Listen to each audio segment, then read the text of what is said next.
like that was another thing on my list is time. Yes, Okay? time management. Yeah. Time, because there's not much of it. I mean, we don't get much of it anyway. Right. From the time you're born to the Right. time you're. Well, we spend, a quarter of our life sleeping. Right. A third of our life A third, sleeping. yeah. You know, and time is so valuable. It's the one thing you can't buy, right? You can't, it doesn't matter how famous you are, you're not gonna be given any more of it. Right. Doesn't matter who you are. Yeah. You got time. You got this much time. Yeah. So whatever you do with that time, that's it. Yeah. That's what you leave behind. That's your legacy, right? Yeah. So the time thing was big for me too, because I'm like, I wasted so much time. Like when I look back, how much time I've wasted on, either the wrong businesses or wrong, people or whatever. Yep. You know what I mean? And you just go, man, if I could just get them back, and you can't. You can't get it back. So, but what you can do is you can learn. Like for me, I was like, all right, obviously I can get it back. So the only other thing I can do is say, okay, I'm gonna take that time that I gave away, that I lost, and I'm gonna learn every bit of lesson that was during that time. Yeah. And I'm gonna make sure to not repeat that. Yeah. So I can make the time that I have left, whether it's 50 years, Make it whether count. it's 10 years, Yeah. whatever it is, Yeah. make it count. So that when it's time for me to check out or whenever time that is I'm coming home, that I don't feel like, oh man, if I would have just done that, if I would have done that, you know what I mean?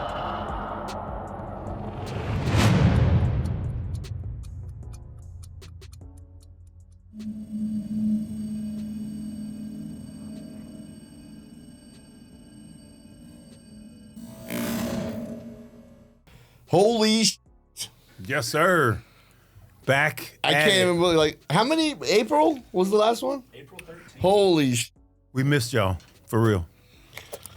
I get people asking me all the time, "What's up with the podcast?" Oh man, people are like, "You guys stop doing it." I'm like, no. No. Like we said earlier, I said life be life, and so sometimes you gotta step away, everything. I've been through so many ups and downs in the last, I guess it's been 6 or 7 months, and I'm just grateful. Like I really had to buckle down and focus on my health. I feel really good. Got my inflammation under control. Yep. Just everything's ticking the boxes. So it just feels really good to get back at this right here. I really love it. Coming in here, doing this is like a type of release.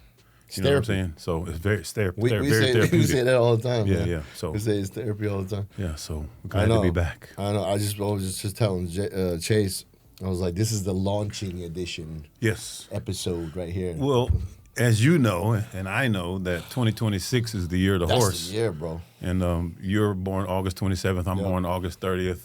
Both of it's kind of crazy because we didn't even know this until a few months ago. We're both born under the Chinese astrology, the sign of the horse. Yep. And next year is our year. Next year, for me, I turn 60. And so I'm a fire horse. Yeah. And next, every 60 years is the new cycle. Yeah, yeah. So I can't even Whole bunch really of comprehend. like just It's really hard to fathom, but like I say, 60 years on this earth and all the ups and downs and the things that I've been through to get me to this point, experiences and to be, have the wisdom from all the wins and the losses, the lessons, and just to be like whole, like as you know, going through being in a bodybuilding career, 35 years of bodybuilding. Yeah. Bodybuilding, it personifies health, but it's not the healthiest thing in the world. Mm-hmm. So if you're not actually doing the things I call them countermeasures, the things to counteract the things that is required to reach that level of achievement. Yeah. A lot of people don't make it out whole, and I'm grateful. A lot of people aren't here anymore. A lot of people are broken and bent. Mm-hmm. You know what I mean? And so, like I say, my approach from the very, very beginning was to keep it art, number one. Mm-hmm. But then once I actually turned pro, I realized, I'm 36 years old, turning pro, which is retirement age for most athletes.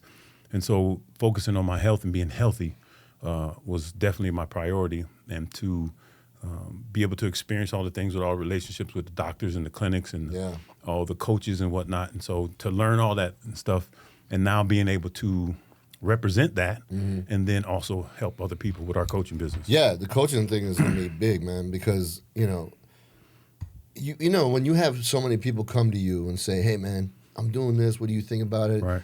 I mean, you're giving advice out all Yep. the time, but then you're like, okay, I'm giving advice to my circle. Right. Which is cool. But man, if these 20 people are asking me the same thing, Yep. there's probably 2 million people that probably are wondering the same thing. You know what I mean? Like 100%. And so, and like I was telling you before, man, when I was telling to MJ at the gym, he right off the bat, I said, Tony's my business partner with all the stuff, and we're doing a podcast. He was like, oh man, Tony's like an encyclopedia, like a wealth of knowledge. You can't, who better to tell you, especially with him, because he's got a big following, right? He's got over 1 million. Yeah, he does. He's got over 1 million people for him. Yeah. But his whole thing is the same thing. He's doing his workout videos and things like that. And when you guys did the video together working out, you were teaching them all this stuff, and you were barely using weight. I watched it. Yeah. You guys were using like light weights, and they're so used to lifting heavy, and they were like dead. Yep. You know what I mean? So when it comes to that, and what I try to teach people now is, of course, when you're young, you know what I'm saying? You can get away with a lot of stuff in the gym. Your tendons and ligaments are very pliable. Strong, But once you get into 30s and 40s and 50s, things could snap at any given moment. They do. And so they do snap. my training philosophy then, which I didn't realize it then, I kind of created it along the way. But now it's feel. How does it feel? Yeah. What is the form? How do you exercise it? Right. And what's the function of the muscles that you're training? So when you put all three of those things together, it ends up being different. Like I say, I see people lifting crazy amounts of weight. This is one guy comes in the gym, and I think he's in the medical field because he always comes in scrubs. Scrubs, yeah. But dude, he's like he has to be, I guess, in his 30s, maybe early 40s. But he's over there squatting 405, and I remember how I used to squat 405 like it was lunch. All the way down, sets of 20, no problem. And I'm just like, I can't even imagine feeling Getting that on my under back right now. So I had to like revamp everything to fit what's going on now in my life. And when I start to help people, most people, they set out with a goal. I want to lose 40 pounds, or I want to whatever, get to 10% body fat. And what I've learned is to teach people how to start where they are and then plot out a course instead of, like most people when it comes to like New Year's resolutions, which are coming up, they look at the goal and you end up crashing and burning before you even get there because, like I say, you have to. It's like GPS. You have to. Your current location is what's most important. And commitment is really important too, because a lot of people they do that New Year's resolution thing and then they fall off like 2 months later. If that, 2 weeks later. I'm saying I'm being generous. Yeah, I know you are. The really dedicated ones, 2 months. You know what I mean? And then they're like, bro, I don't know what happened. Life, this and that. But that's why I keep telling people. I'm like, listen, I can tell you what to do. Yep. I can tell you exactly what to do, but you got to do it. Yep. If you I can't do it for you. Yep. I can tell you what you do, and then it's on you. And if it doesn't work out, it's because of you. You got to be disciplined. Well, one of my skills or one of my strong points is creating programs for people that they can actually accomplish. Like my coach used to tell me, the best program in the world is the one that you'll actually do. Right. Because on paper it looks amazing, but if you can't check the boxes every day and be consistent, then you're not going to get the result. God damn, that's some wisdom right there, man. I'm telling you, and it's so logical. Yes. But it's so logical, logic right? is, common sense and logic is a little short in supply these days. Yeah, right. Nobody has it. Everybody's like, let me look on my phone. Let me ask Chat GPT. So, what I should do. Let's start with our subject, peptides. Yeah. And, peptides, most peptides now are research. So everybody's experimenting. Yeah. Everybody's trial and error. Yeah. And, learning how to figure out what the dosage is and understand what they are and how they work. I won't get into that now. You can do your own research. But that's the key to, in other words, using enough, not using too much. What to mix with. Making sure that the quality is correct. Right, so having the correct source. And so I like to coach people or speak from experience. Mm-hmm. So there's a couple of things, I'll talk about retatrutide. Oh, man. I'm not trying to lose weight. I'm not trying to not be hungry. Right. You know what I'm saying? Right. But if I'm helping people, coaching people, and they choose they want to take that, then I wanted to experience it myself. Right. So I started doing a little light dose, like 0.5 milligram a week, which is really nothing. No. But like I say, all I want is the anti-aging benefits of it. I'm not trying to do, I definitely, like I said, I definitely don't want to mess with my gut health, my motility. Yeah, right. Yeah. And like I say, It's crazy because it's very powerful. That even that little 0.5 milligram. Yeah, which is crazy because the manufacturers, like the Eli Lilly's they're the ones that are pushing right. the Retta to go get approval and all that stuff. But they say start with 2 milligrams a week. I couldn't even imagine. That's so much, man. That's why I tell everybody, don't start with 2 milligrams. Last night we went to go eat. Yeah. And like halfway through the appetizers, I was was like, oh, man. I'm kind of full already. Like, so, I always try to get away with the least amount possible. Right. The least amount of cardio, the least amount of weight, the least amount of everything to get the result that I'm after. Because really, that's what I'm after, the result. The results. I'm not really tracking the numbers to be impressive to somebody else. Right. I want the actual result. Yeah. And, they say live to play another day. You know what I'm saying? Like, if I go in the gym and I start trying to bench 315, I'm going to be back in the ER again. You know what I'm saying? So, there's a lot of strong people out there. And I always tell people, don't eat all you can eat. Don't take all you can take. Don't lift all you can lift. Have some kind of temperance or moderation and then work your way up. So titrate yourself. Yeah. You remember Carter? He came when we did the video at the gym when we did the workout. Yeah. He came over there. Yeah. He had the guy, the white kid. Yeah. Yeah. So, and by the way, that's not racist. He's white. That's why I say he's white. Yeah, because if you had said the light skinned dude, you'd be like, who are you talking about? But so we'll go work out, and he's like 22, 23 years old. He's young, so he'll get under there 405, and do it and stuff. And it's like a mental thing, right? Yep. Like in the gym, he wants to go. Like he even said the other day, he was like, sometimes I go to One Life Fitness because he works at an Icon with us, right? He's like, sometimes I'll go to One Life and I'll just do bench press and then I'll leave. Yeah. He's like, I'll just go in there and get 405, and then I'll be good. Well, and we call that ego training for a reason. I have a client, the guy that details my cars, his goal is to be able to deadlift 500, right? So, I'm coaching him now in his garage. Yeah. And he can already do probably 500, but his form needed a lot of work. Oh, okay. He used a lot of lower back, and I'm trying to deprogram him because he's already strong. Right. I said, bro, you probably can already do it with no problem. Yeah. I said, but you're setting yourself up for injury because your form. I mean, it doesn't suck anymore, but initially it sucked. I mean, his back has the hump back, and he's using all back, and I'm showing him how to do it properly. Yeah. And he was like, man, your form is like textbook. I said, because I couldn't afford to hurt myself, even though I had a couple of nicks and injuries. Yeah. When you do this as a profession, you got to stay healthy. Like the availability is the best. That's the best that's why attribute. You competed so much. Yes. You were able to. A lot of these guys, they couldn't. Yeah. They have to do like 1 or 2 shows a year. That's it.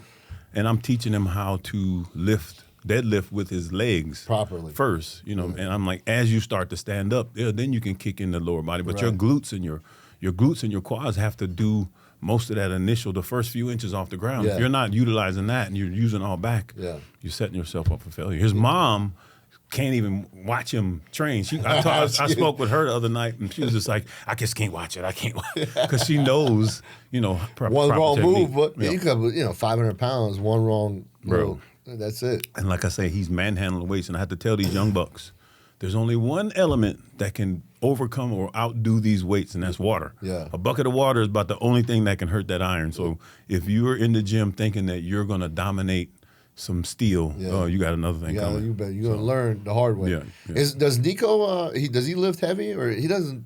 Nico lifts heavy because heavy is relative. Yeah. Nico is very gifted, number one. Yeah. Hey. But his form, he has a master's degree in biomechanics and exercise science. So it's perfect. He is all about the textbook. Right. And then you add his genetics and work ethic to it. He squats 500 pounds for 5 or whatever. Yeah. And I'm just like, wow, he could do the things that I used to do, but just better, just more textbook perfect. But he's from you, so you're proud. You're like, that's okay. More than proud. I'm a fan. Like when I follow them, Coach Nico Freeman and Kiara the leader, follow him on Instagram. Yeah. Cool. But when I just observe him, so we were having a football combine, and so we had 5 or 6 athletes, and we're trying to get them to do the vertical jump and the broad jump. So he's demonstrating, right? They're like, why aren't you in the league, man? No, he's 36 years old. Yeah. Yeah, he just turned 36. So he's demonstrating each move, right? Okay. So he goes to demonstrate the standing broad jump, right? Just like straight cold, not training Not for warmed up. 11-8, right? just bam. And then we go over to the vertical jump, right? He jumps 43 and a half just the first time. Just cold, just showing them how It's to do so it. Not insane. like he's focused. He's so explosive and so it's like mind blowing. Everybody's like, wow. These people are like, I guess I don't need to be here.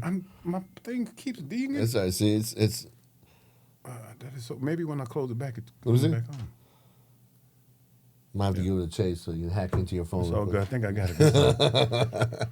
But yeah. So watching him, it's amazing. Yeah. And to watching his wife, congratulations. They're actually expecting their Another fourth one, man. He's building a football team, I think, right? I think so. Is that what's going on? Basketball team Is that what's first. going on? Yeah. But he's Now like, he's going like, into football. Yeah, he's one short of a full basketball team.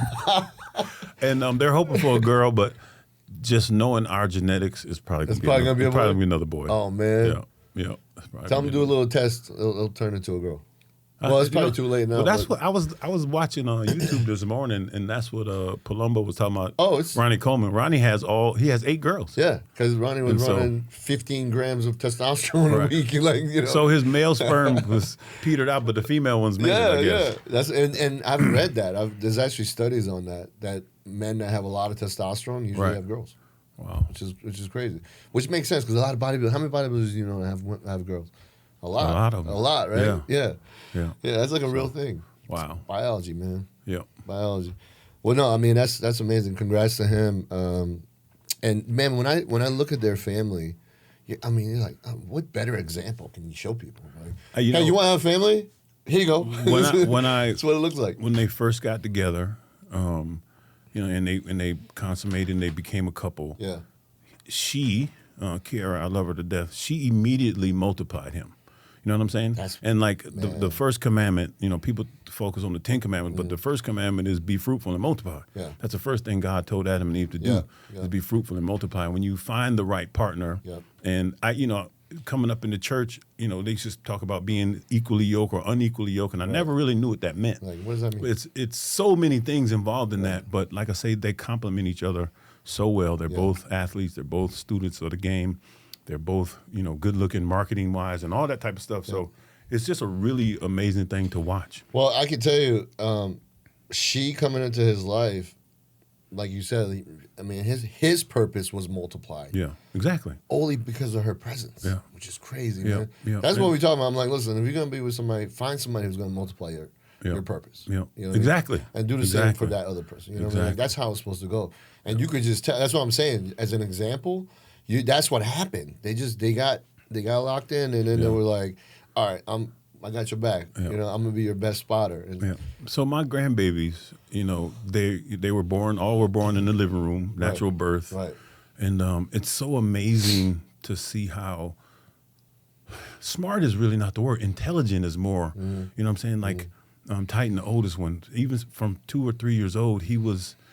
He could name the days of the week, count to 20, knew all the shapes. I never forget they was doing shapes in the driveway, and he was like, parallelogram. I was just like, what? Like, how do you even know that word? But it's just crazy the difference. Yeah. And so we got Onyx, who's the middle kid. Onyx is he's like a wrestler. I mean, it's a trip how he's like the roughhouser. Oh, is he? And then we got the new one, Legend. Legend is the youngest, and my wife spent the most time with him. I hadn't had a whole lot of time with him. Yeah. So the last time I went over there to visit, I made a cookie brownie. Okay. Right? Yeah. I like to bake. So I made a cookie brownie, and I don't think he's ever had a chocolate chip cookie before, because they eat, they ask for their food. They say, I want salmon and rice. I want meat and rice. I want broccoli. You know what I'm saying? Yeah, broccoli. I'm like, broccoli. They eat all that healthy stuff, and I'm very proud of them for that. So, but I brought them a treat. Yeah. And so I'm trying to get Legend to come in. Come on, baby. He's like standoff, like. And so Kiara took a piece of the cookie, and she ate some, and then she gave him a little piece, and. Explosion. He just it's like his eyes just got all crazy, what? and he's I've been missing. He's chasing her around the house with a cookie. So after he had the cookie, So he comes scooting up next to me. He said, Papa T. You got some more of those cookies? It was so hilarious because he knew that I made them and brought them over. It was so hilarious. Like that, I said, "Oh, I know how to get to you." So we're doing Thanksgiving over there. Yeah. So I'm gonna hook him up with some sweet potato pie. Probably do another cookie brownie as well. Bring him some cookies. Yeah. So you got Titan, Legend, and Onyx. Yeah. And I sounds like he's putting the male review together, man. Like, to be honest with you, I don't like legit. As handsome as those young boys are, I don't see no limits. Like I say, with genetically they're gifted. Yeah. But then they also are following a nutrition regimen. Well, and look at their example. You know what that's what I'm saying. They're pretty. I'm amazed at how organized and scheduled and structured that they are. With Nico's a coach at Pace Academy. They have a training business, coaching business. He trains other athletes on the side, and they just it's just like so amazing to see the structure. Man. He's like, I can't wait to have them on because I got to give Nico's mom credit. She really did a really good job making sure that all the physical stuff I handled, but all that structure, intellectual stuff she handled. Yeah. So it was really cool. Yeah. Well, you guys, Nico was made out of like pure love. Yeah. Right? It's funny, that situation, how we both were basically pure, had never drank or smoked or done anything like that. And then to have that relationship and then bring a child into this world. And like I tell him, I was like, man, you got all the good. Like literally all her best attributes, he got them all. All my best attributes, he got them all. He's not perfect, of course, but it's just amazing to see in genetics. I'm all about genetics. I'm all about nutrition. I'm kind of like a mad scientist. Yeah. And like people who are trying to have children, there's a lot of infertility going on these days because of our environment and all the other things. Yeah. But if you really find somebody that you really love and you want to, put your genetics together, going through the process of cleansing your temple and getting your mental health together, all those things are very important. Yeah. Because some people are just randomly having kids, which there's nothing really wrong with that. That's kind of old school. But in this day and age and time, focusing on making sure all those things are in line, it'll definitely give you a better result. It's gotten to a point where relationships have gotten so toxic and bad that, like I know there's a lot of women, and men too, but there's a lot of women that are like, look, I'm good with not even having a man. I just want to have a baby. Yeah. Do you know what I mean? Like it's like I just let me borrow one of them eggs. Right, right. And there's men that are the same way. They're like, listen, I just want to have a baby. I want to be able to give what I can give to Yeah. Yeah, and I know that you can do well as a single parent, but the structure of family, the father figure, the head of the household, the mother in not just support role, but like I say.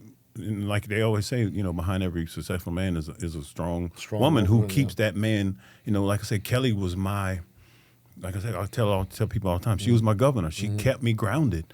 As high as I got as the X-Man and all that, even when in the Diamond Ages. Yeah. But she kept me Which grounded. is probably more in the Diamond Ages. Yeah, probably right. was even more. She always reeled me in. I never got too full of myself because she always humbled me at the drop of a hat. And I was watching her walk past me the other day, and I was just like, we've been together almost 35 years, and it's still, that fire is still there.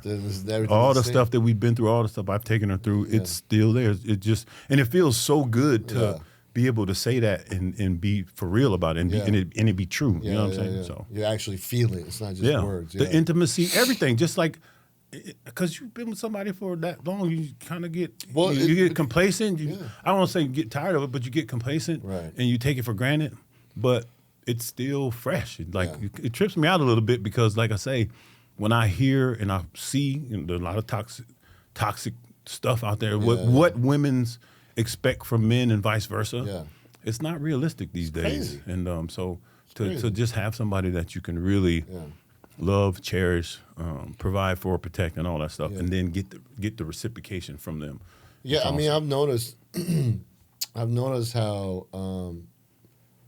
the way relationships go now, everybody's a taker. Yes. You know what I mean? Like nobody wants to give. Everybody wants to take. Remember I told you, or how my analogy for relationships. It's either a picnic or poker. Oh, yeah. Everybody's playing poker. Everybody's playing poker. Everybody's trying to see your weaknesses. Yeah. How can I get over? What's in it for me? Yeah. And like I say, business is business, and I don't mind playing poker as long as everyone's playing poker. Right. You know what I'm saying? And you're on the same team. Like that's the thing with my mom and dad. You know, they've been together forever too. And with them, you know, they've been through everything. I had to relocate from another country, come here, learn a new language, start over with a family. Yep. You know what I mean? Like they went through things that people don't go through. People are here like, oh my God, I can't handle this. I'm like, really? You can't handle what? You can't handle like going to work, getting up early to go to work. That's what you can't handle? Right. Yeah, can you handle being dropped into another country, having to leave because there's a war going on, packing up your family, 2 little kids, getting on a flight with 8 suitcases, going to another country. Knowing you're not coming back. Knowing you're not coming back. Yeah. And then also not knowing, like, am I going to ever see my family again? These people that are standing behind this glass saying bye to me, is this the last time? Right. You don't know any of that. Right. That is bonding, man. That's what glues you. Yeah. So after I can't that, even imagine. Bro, it's so great. So when, you know, somebody goes through that and then that bond is so tight. I mean, normal shit that people all stress out. I got to go talk to a therapist. Right. Shit like that. And I'm like, what? My parents don't go to talk to therapist. You know what they do? They talk to each other. Make it work. Right. You know what I mean? Like, they have, you know, it's like, it's a relationship. It's always work. Yeah. To the end of time, you have to work at it. Yeah, definitely. Like it is definitely work. It's work. I find myself, you know, because my wife's such a hustler, such a go-getter. I find myself doing things that I know she don't feel like doing. Yeah. You know what I'm saying? Yeah. And I'm so grateful to even have this mindset. And like I say, I feel good too. Yeah. So that makes it, you know, a lot of people, they only do what they feel like doing. You know what I mean? Yeah. So if you feel bad, then a lot of stuff is going to get pushed under the rug. Yeah. But I feel so good these days that, you know, I jump out of bed. You know, we drive Teslas, so I go charge the Tesla in the morning because it's the cheapest, and I do my 35 minutes of cardio while the car is charged. Just starting my day off and having some structure and all that, and then, you know, like I say, she's a hustler. She does a lot of stuff, and so I try to make sure I pick up the slack. You know, I pick up after myself. Don't make it so hard on her to where she has to do everything. Well, that's what I've noticed. You guys balance each other out, man. Yeah. You know, because I've known you for a long time, which means I've known her for a long time. Yeah. But I mean, you just stand on the outside and you look and you're like, okay, I can see why it's over 30 years together. Yeah. Because you know, on your bad days, she's got you. Yeah, she got me. On her bad days, you got her. Like it's just not. It's not even like something she's got to tell you. Right. You just know. Not anymore anyway. Like a lot. Well, back in the day, you're like, what do you mean you're upset? I was like, she was like, could you stop leaving dishes and all, you know. Oh, yeah, but, yeah. you know, now I automatically know, because, you know, you talk about people's love language. Yeah. My love language is acts of kindness, acts of service. Right. So I enjoy cooking, and I enjoy cooking for people. What I really enjoy is watching their reaction. Yeah. Because, you know, if you give somebody, you know, something that you just warmed up in a microwave, when I prepare her breakfast, you know what I'm saying? Like, I pretty much cook her breakfast almost every day. And she's like, oh my good, every time she's like, oh wow, because I mix it up a little bit. And so that type of stuff is because you take time, man. Oh, you do it right. You know how it is. You know, everything's fresh. You go to the store and you buy it. Yep. You know what I mean? Like, Yep. that's the part that's the caring part. Yeah. Because you could just throw something in the microwave. Yeah. I could do instant oatmeal. Right. But no, I don't. I do the... You get the oats. Yeah, and I put the fruit in there and put some chocolate chip. Oh, I make it, you know, memorable. Right. You know what I'm saying? You could taste the love. And one thing and the reason why I love cooking so much is my mom used to put so much love in everything she does. Yeah. I remember our first Thanksgiving after she passed. So she passed on November 12th. And so Thanksgiving is like 2 weeks later. Yeah. That first Thanksgiving without her, I was like, what is this? Like, I can't. It wasn't bad, but you could Well, it just. wasn't Mama oh Freeman, my goodness! though. I was just like, oh my god, Yeah. you know what I'm saying? And so that is something that I always like. This thing coming up Thanksgiving, you know, I love to pour my heart into what I'm cooking, and watch the reaction of people when they bite into it. Yeah. So. Well, that's good. I mean, what's her love language? Kelly's, you know, I don't know. I need to ask her. Yeah, Probably gifts or something. I don't know. And I haven't really bought her a lot of gifts. She's so chill. It's hard to tell. It's hard to tell. But I know she appreciates the things that I do. Right. You know, right. she's just my support. You know, yeah. She's always had my back, even when I didn't really deserve it. I'm gonna keep it real. Yeah. She's always had my back. She's always, you know, just been that how governor, you know, been man. that support system. That's how you know you can't find another Kelly. Yeah. To be honest with you, when I first met her, you know, that was towards the end of the diamond stage and the beginning of the bodybuilding stage, and I was wilding out. But it was something about her, like you know, when you're a male dancer, there's a lot of female interaction. Yeah. And when the first time I was with her alone, I was just like, wow. So I felt that peace. Like, I actually just want to hang out with you. You know, right? I felt that peace. Yeah. You know, most of the time, after you get done doing what you want to do, you be like, all right, then I'll holler. You know what I'm saying? Yeah. But it was just her presence. I really, really enjoyed it. Yeah. And even to this day now, we give each other space. You know what I'm saying? Like, she's not in my face all the time. I'm not in her face all the time. She's not smothering you. And so when we get together, it's special. And it's this little thing. I mean, we hold hands laying in bed or sitting on the couch watching TV. Yeah. Because it just intimacy. feels good. Yes. See, people hear intimacy and they think, oh, sex. Right. Right? Yeah. Intimacy, sex. Yeah. It's not, man. Yeah. Sex is just a little portion of intimacy. Yeah. Really, the big portion is all the other time. Yeah. Holding hands, hugging, them just coming and sitting next to you while watching, being close, just feeling them touching you. You know what I mean? So seeing her without makeup, seeing her, you know, putting on her little, throwing on the sweats and walking the dogs. You know what I'm saying? Like, it doesn't change. It's you know what I'm saying? Like, if she dressed to the nines, I call her Wonder Woman. Yeah. Because her figure is just, I mean, she looks the same as she did when she was a kid. When she was 24, she got the same little 36, 24, 36. And she puts on her little outfits. I'm like, in my mind, I'm like, man, you're like a superhero. She looks like a superhero to me, as far as just like how she keeps herself together. And she's been through a lot, through the whole cancer situation, all that. Yeah. But for her to still hold it in the road, you know, like most people when they get married, they get comfortable, you know, they gain weight or whatever it is. You know, we talk about relationships, and when you first meet someone, you're really meeting their representative. You don't know enough about them to really, you know, see that, oh, this person's a slob or this person's an asshole or whatever. Yeah. So you just go by face value. And that's their representative. That's what they want you to know. Right. But after you get 2 or 3 decades in there, now it's every little thing. Yeah. You know what I mean? Yeah. And so you know things about them. I mean, she knows things about me that no one will ever know, and vice versa. Right. And she doesn't judge me. It's just love. You know, I was talking to a friend of mine. He met this girl recently, and I was like, bro, go on a trip. Go like on a week, you know. Go away for a week with her, right?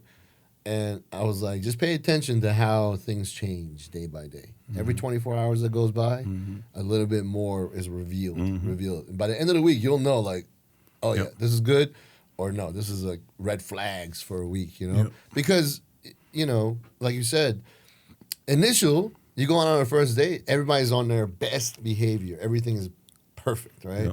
Dress good, talk good, do this, you know what I mean? But you spend like overnight time with somebody, you're like, oh, and you start seeing their habits. Oh, they're leaving, you know, the bathroom was like a mess. They just throwing clothes everywhere. Like they're, you know, and then you're just like, this would drive me crazy if I was married to this chick.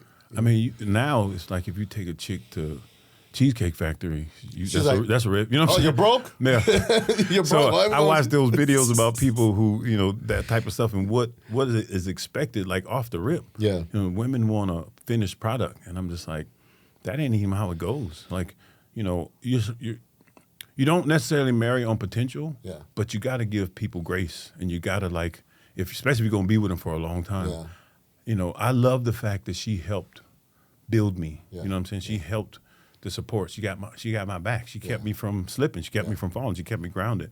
And when you're trying to find a mate or whatever, you better have those things at priority, because the looks is definitely going to fade. Yeah. The money comes and goes. The sex is good and bad or non-existent. Yeah. And it's you still got to hold it in the road. And then when you get to the children, how are you going to raise the kids? How are you going to run the household? So how are you going to work out the money part? Yeah. So all those things you got to take into consideration. So I had a friend of mine was asking, he was like, he asked me a good question. I was like, let me ask. I'm gonna ask Toney about this on the podcast because if you're in a relationship that everything is good, right? But like sex is just like not even there anymore. Mm-hmm. Like like there's no. I'm like, well, you got to think about a couple of things, right? If it's an older woman, her hormones are changing. Yep.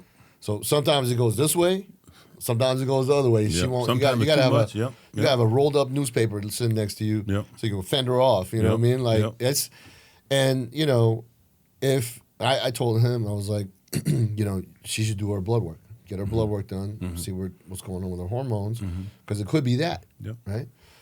And he was like, because he in his mind, he's like, well, if she's not doing it with me, she's probably doing it with somebody else. Well, I'm like, yeah, that's a possibility too. Yeah.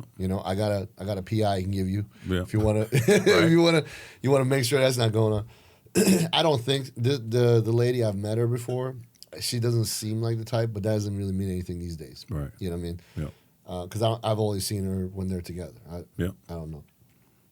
But I said, sometimes it goes this way, sometimes it goes that way. I was like, have you talked to her about it? He's like, I try, and then she gets mad at me. Yeah. You know what I mean? So we don't ever get anywhere. So he's like, I just stopped trying. Yeah. I just stopped talking to her. One thing I notice about stuff like that, Yeah. and just as you get older, and with a lot of people, either they don't know or they just fail to realize that your nutrition is going to determine how your body functions. Eventually, like when you're young, like I say, you get away with a lot of stuff. But as you get older, as your toxic load increases and your nutrition decreases, switches start flipping on and off. You know what I mean? Right. And so I always focus on detoxification. We're gonna have a little supplement segment. I'm gonna show people like some of the things that I do to number one, detox myself. Yeah. Number two, to replenish the things that are missing. You know what I'm saying? Right. And that's extremely important. And that's a subtle way to see if things change. Right. You know what I mean? Right. So a lot of people don't understand they're harboring parasites and bad microbiome, which is making things different. And so you have to address those things. And then once you address them, and then you, along with the hormones, then you get a clearer picture. So I'll tell you a funny flip side to that. I got another friend. It's the opposite. He's like, bro, she won't leave me alone. He's like, he's like, my legs are numb and shit. He's like, he was like, literally, like, he was like, I don't know what to do with myself, man. Well, then he might. And he's like, and his worry is if he doesn't give it to her, right? You know what I mean? He's like, I got to. He's like, I had no choice. Right. So, as men, we got to realize, especially if we got a really nice looking woman, or a woman that has that aura. You know what I'm saying? So there's levels of beauty. Right. Right. But sometimes it's just their energy. So you gotta feed that. You gotta like keep up with that because dudes is gonna be at them at the gas pump, at the walking through, everywhere. They're gonna be at them. And so if it's your woman, I mean, like I could send Kelly into a room with 1,000 men that she's even attracted to. And like I say, if she chose one of them, then I would be like this, because knowing what I know, I'm just like, wow, okay. Well, that's the thing. But what I'm saying is, they're targets. You know what I'm saying? Like in other words, they dress nice, if they look good, they smell good, all that. A dude is gonna try her, no matter what. Well, that's what I'm telling everybody that's with a good-looking woman. I'm like, listen, you have to understand things come with that. Yeah. If you're with a listen, when a ugly, out-of-shape woman can walk into a bar and leave with a dude, what do you think a good-looking woman that is in shape can do? Yeah. And you also got about how did you get this woman? Did you get her with your wallet? Did you get her with you know what I'm saying? So did she like you for you or you see what I'm saying? Like for your house? A lot of people, they get married and they end up having to give away half their stuff. Oh yeah. Because they didn't see the red. They ignored the red flags. You know what I'm saying? Yeah. So. Yeah, I mean that's what, and so both of these guys, they're not married to these women because they're so afraid. They're like. I feel sorry for today's generation, bad, and I know love is still there and it still exists. But I'm saying, like, with social media and like the expectations, and you see all these podcasts about, these independent women, and I'm all about that because my wife is an independent woman for sure. She could definitely be okay without me. Yeah. But she always tells me, "You ain't going nowhere." You know what I'm saying? Like, and I pride myself in that to be the man that she wants to be with, Right. and that's what life is all about. Yeah. Having your non-negotiables and being the best version of yourself, so somebody can't come in and take your spot. Mm-hmm. And the independent woman thing, like people like to twist that around. Like, oh, we don't. First of all, you need men. If men stop working today, the world would shut off. Well, I mean, Like, all of our infrastructure, power grid's gone. Yeah, all of our infrastructure is made by all the men, so it infrastructure is is what gonna it be gone. is. Yeah. So you got to stop saying shit like that. It's ridiculous. But but then the independent woman, being with a strong independent woman, is not a bad thing. Not at all. It only becomes a bad thing when she wants to also be the man in the relationship, and you're like, hold up, player. Yeah. I'm the man in this house. Yeah. The ultimate is finding a strong, independent woman that wants to submit to you. Right. You know what I'm saying? And when I say submit, I don't mean, bow down. I'm just saying, like, okay, you could drive. And if you pull over and let her drive sometime, you know what I'm saying? Like, I have no issues with that. I don't either. I used to travel a lot. Yeah. And I would bring stacks home. Yeah. And give it to her. Right? I mean, even still to this day, she has $100 bills from like 2004 or 5 that I get. You know what I'm saying? Like, it's hilarious. I'm just like, you kept that. She's that's just my rock. It's just, you know what I'm saying? It's just, but that's what I'm saying. Like, my person. A woman, a strong, independent woman, even if she's a business owner, all that good stuff. That's amazing. Like, that's the kind of women I like. I like a woman that's strong. Yeah. But I'm traditional in the sense that, listen, in this house that we live in, like, I'm providing, I'm protecting, I'm stuff like that. I'm not holding that over your head, but right. You can't step in my role. No. I don't step in your role. No. You got to stay in your role. Like, I'll do my part. You just make sure I'm good, and then everything is beautiful. Yep. You know what I mean? There's no problem. Yep. It becomes a problem when, you're a traditional man, and you do all these things that you're supposed to do, and then the woman is like acting like I don't need you. Like, listen, if I pull the plug right now, you're gonna be in trouble. Well, you know what I mean? like I say, a lot of times that is the case when you have a woman who has, whether it's a degree or a career, they make their own money, blah, blah, blah. So they get to the point, if you're not being that person that, I don't know. They say a lot of women are delusional with the fantasy of what type of man they want. They want the bad boy, and most of the bad boys don't have their shit together. No. Then they want somebody with their shit together, and they're not really a bad boy. They're not as handsome or whatever the word is. Yeah. And so, like I say, me personally, I'm an expert at a few things. Yeah. But then there's things that I don't have a clue about. Right. You know what I'm saying? And that's when I become an observer. I don't mind sitting back and learning from someone else. I'm a student anyway. Yeah. So the stuff that she's good at, baby, could you do this for me? Could you handle this for me? Yeah. You know what I'm saying? I mean, why and would so you to not? have somebody that can be that helpmeet, be that person that, my fall guy or my fall gal or whatever, the person that I can depend on. And like I say, when she just helps me with so much stuff that, if it befuddles me, I'm just like, I don't even know what to do with this, right? Yeah. Especially like technology, I'm slowly getting better, but she keeps it in order. Yeah, I So, mean, that's the balance, though. It has to be that way. Traditionally, that's how it was. Yeah. You know what I mean? And there's nothing wrong with, like I said, a woman being successful in what she's doing. yeah. But there is something wrong when that woman wants to. It's like part time. Like when it's works for her, you're the man. Yep. Yep. But whenever she wants to do her own thing, you're not the man. I'm the man. Well, fellas, you guys need to realize this is the land of OnlyFans. So these women, they make money. They make a lot of money. Yeah. And if it's all about material things, you're going to have a hard time reaching her heart. You know what I'm saying? One thing about OnlyFans, though, I just, because I have a friend of mine who's like does the sites. He runs all the sites for a bunch of them. Mm-hmm. He's like, I think, Chase, you probably know this too, but less than 1% of them make money. Oh, okay. Well, yes. On it's average, they make like now. $150 a month. Yeah, it's oversaturated now. Have you heard that? I mean, with these, I know, and I know you notice this on Instagram especially. these AI women. Yeah. You know what I'm saying? Like, you can't even tell no more. You're like, well, no, I can tell because when I look, I'm like, ain't no woman looking like that. You know what I'm saying? Like, they just go overboard with too perfect. It's ridiculous. Like, make it blemish. You're not anatomically correct. This is not how it is. You know what I'm saying? So, you seen the robots they're making? That looks like, oh man, bro, it's crazy. Like you seen that? They're gonna flip the script. They're definitely gonna flip the script. It's kind of wild. Like all these dudes are like not gonna give a shit about talking to like actual because humans if you can program it to do exactly what you like, the way you like it, and say the things you want to, like what? I mean, what the hell? It's gonna be tough. Boy, it's gonna be tough. That's gonna put a little dent in the population, I think. And I think that's the goal. I really think, and I don't understand it because there's no way we can overcrowd the earth.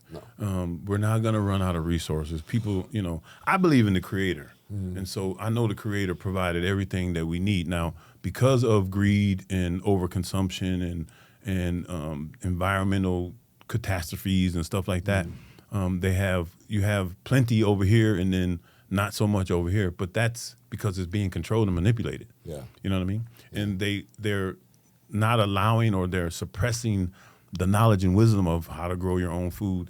Now because we have the internet, a lot of that stuff is coming back. Right. But you have to seek that. They don't have any courses and classes on it. They don't teach it in school. So if you want to know how to grow your own food, you can go to YouTube and learn. If you want to, do all the things, the old school stuff, it is available, which is cool. Yeah. But slowly but surely, as AI increases, as the robots and automation come in, less and less skill, people are just going to be not doing anything. Yeah. You remember the movie Surrogate, where they land in this little thing, looks like a coffin, and their drone or whatever it is living their life. Yeah. And they're all old and decrepit and wrinkled and ain't seen daylight in forever. That's really where they're trying to take it. The metaverse, they're building it now. That's where, when the robots and all that takes over, people are going to go in the metaverse, and that's going to be their reality. Yeah. So your digital you is going to be what everybody sees. So essentially, the Matrix. Basically. Which is, how crazy is that movie that was, there's they say The Matrix was a documentary. Was it? I mean, that's what I'm saying, because that's really where they're trying to take it. Yeah. So I'm not looking forward to those times. And, like I say, with peptides and technology, people are going to be living a lot longer. And I always tell people that's why, instead of focusing on your lifespan, worrying about it, focus on your health span. Yeah. So you could be healthy and functional no matter how long it is. And like some people, I think the ultimate is live your life to the fullest. Yeah. And then when you get to a certain point, die in your sleep.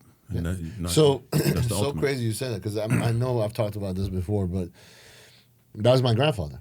You know? He lived well over 100 years, right? Mm-hmm. We think 114. Oh wow! Because he was born in Russia before the birth certificate and ID. Yeah, before they registered people. Yeah. So they were like, okay, it's about 7. Let's put that down. You know what I mean? It was like that. Right.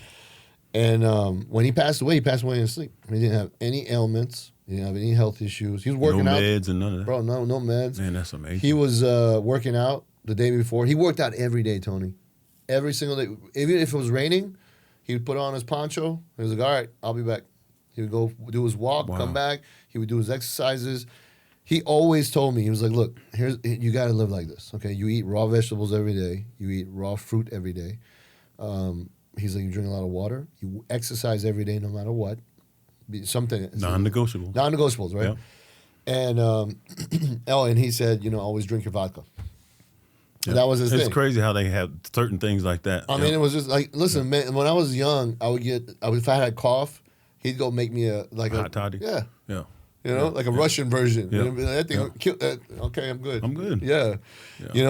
But he was a testament to, if you did that, how you would live. Yeah. Yeah. I mean, we'd go places, he'd be dancing and shit, and they'd be like, first one up. He didn't, he was enjoying life. And his mentality was great, too, because his mentality was to be joyous all the time. He was never, I don't remember when ever he was sad. Wow. Every once in a blue moon, he would get sad because he missed my grandma. Because she passed away when, earlier because she had cancer, pancreatic cancer, and it was like, it was gone, like 1 month, man. Yeah. She was gone, But that was the only time he would be sad, is because he missed her, you know. But outside of that, man, the guy was always joyous, always laughed, always, you know, we'd go, he loved French fries.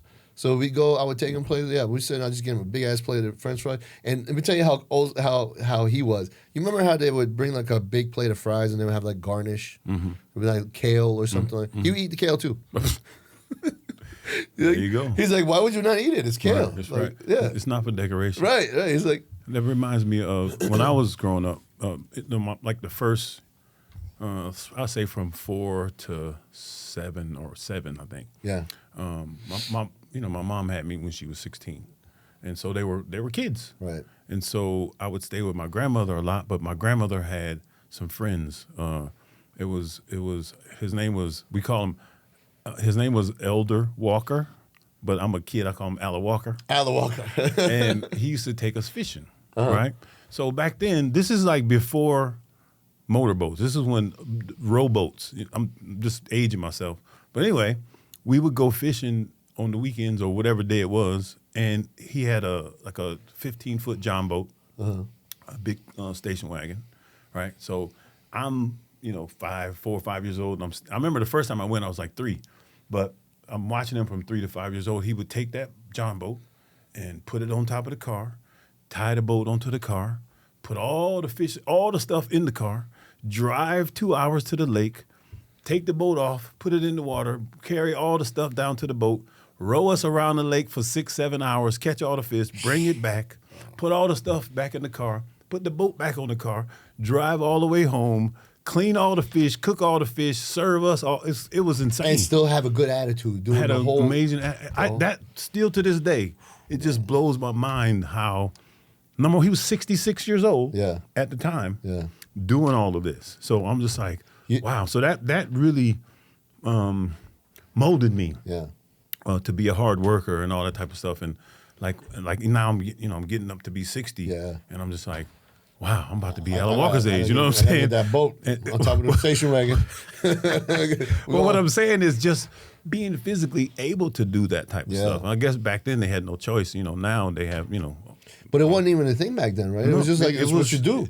It was like nothing. And now you can make that choice. You can say like, "This is just what I do. Yeah. I'm gonna get up. I'm gonna go to the gym." Now you can get a guide and just show up at the lake with your cooler and he'll turn on the and just go fishing for 6 hours and come back. And you don't have to do they anything. clean. Yeah. So it like I say, it just was different. But watching him do that with joy, like it was like.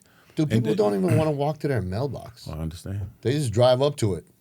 Oh, let me check the mail. Yeah. Drive. Like, go park your car and walk to the mailbox. What's wrong with you? Those little things matter. And, when I retired from bodybuilding, like I said, I was injured and, had parasites and whatnot. Yeah. And I felt myself falling apart, I guess. And for lack of a better word, maybe I wasn't falling apart, but I know that my toxic load was way up here. Yeah. And my nutrition was way down here. Yeah. And I had to do something about it.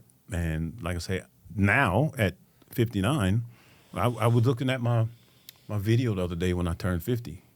You know what I'm saying? Like, I look way younger now than I did 10 years ago. And I'm not talking about looks. I'm just saying I'm looking at the inflammation in my skin texture and all that type of stuff. And all that's because I felt like I had to address that, because if I didn't, I was going to fall off. Like I said, there's a lot of people that aren't here anymore. Yeah. And there's a lot of people who are here and they're barely holding it together. You know what I'm saying? So if you don't put in the work, you can't expect the result. Yeah. You know what's so crazy? I was watching the movie Friday the other day, okay?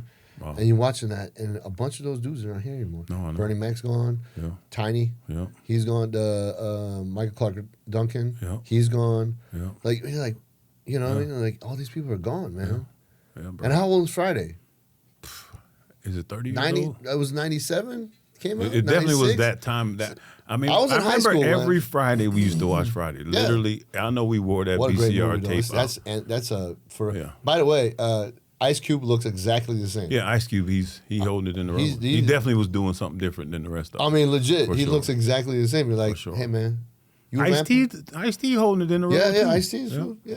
But you know what they did was they unplugged from all that nonsense, and because you don't ever. When do you ever see them? Yeah. They're the celebrities that you never see. Yeah, they didn't live up to their image. They lived up to the man inside. I mean, Ice Cube talks about he's been with his wife I think 35 years, and they were asking him like, well, how does that work? He's like, we keep it private. Yeah.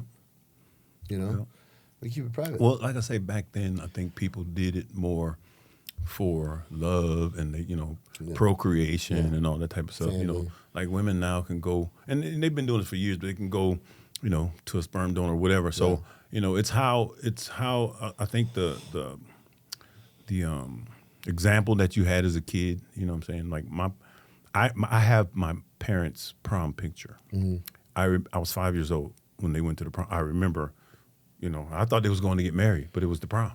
And I have those pictures, and that's that togetherness and all that type of stuff. So it's different. That's what I was exposed to, and that's what I always wanted in my relationship. Mm-hmm.